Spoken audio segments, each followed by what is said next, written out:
Hey guys, welcome to my YouTube channel. I'm Darren and today we'll be talking about dandruff, the myth, solutions, effects, causes and everything, so stay tuned.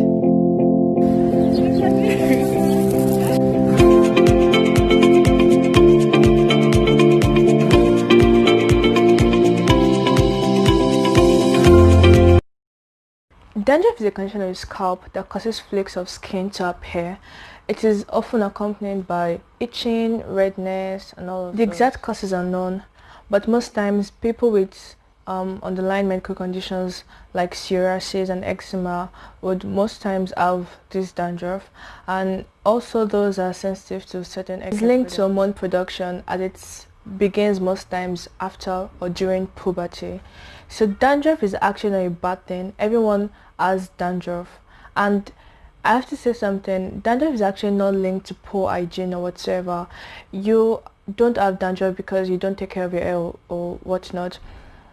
But it's going to be more visible if you don't wash your hair often or you don't have a other causes are sensitivity to yeast. Those who are sensitive to yeast have a higher chance of getting dandruff. Could be age. More people in their adolescence have dandruff than those in their middle or later ages.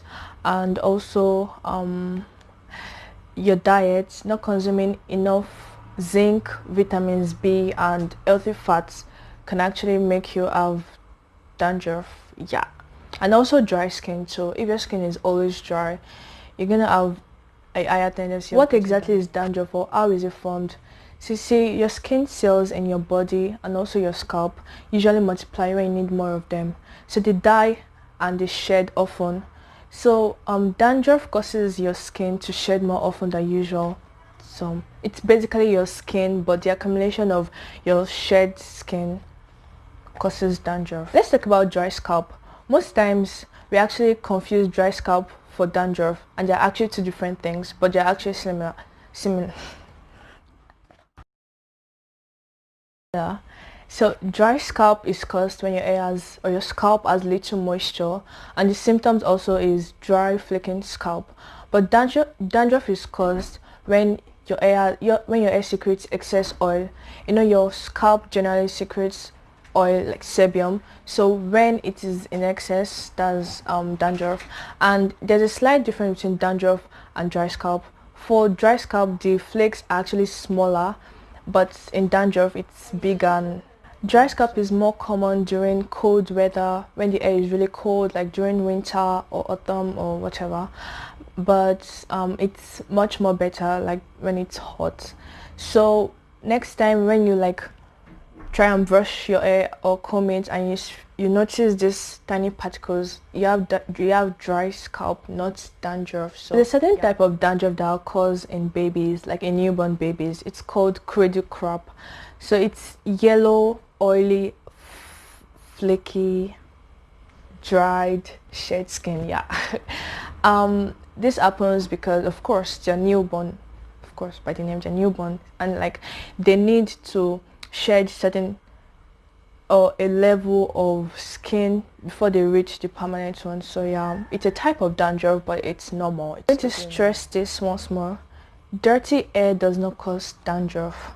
Dirty hair does not cause dandruff, but not washing your hair often or not maintaining a good hygiene would add more to the flaking. Just as how the exact cause is unknown, the exact cure is also unknown. But of course, there are ways to manage it and to control it, and I'm just going to talk about it. Stress. I know stress is an inevitable part of our life right now, especially as, you know, young adults and, you know, normal adults. But yeah, stress actually aggravates itching and dry skin, generally dry scalp. So I know we are all busy or we have a lot of things to do, but we should try to rest. You know, we should just try to like relax. Another one is shampooing your hair, especially if you have an oily scalp. I'm not saying you should shampoo every single day, no, of course not, but once you notice that your scalp is oily or your hair is like feeling dirty or greasy, you should wash your hair and you should use the right shampoo. If you've not hit that like and subscribe buttons yet, tell me what's wrong. Then is sunlight. So exposing your hair more often to natural ultraviolet light to actually help you I really don't know the scientific backing for that, but yeah, it's actually going to help you. Use of essential oils, green tea, coconut oil, aloe vera. Aloe vera actually has antifungal and antibacterial properties. Apple cider vinegar, it helps to stimulate the removal of dead skin cells on the scalp. So when you apply apple cider vinegar on your hair, it's like a lot easier for you to remove this the build up from your hair.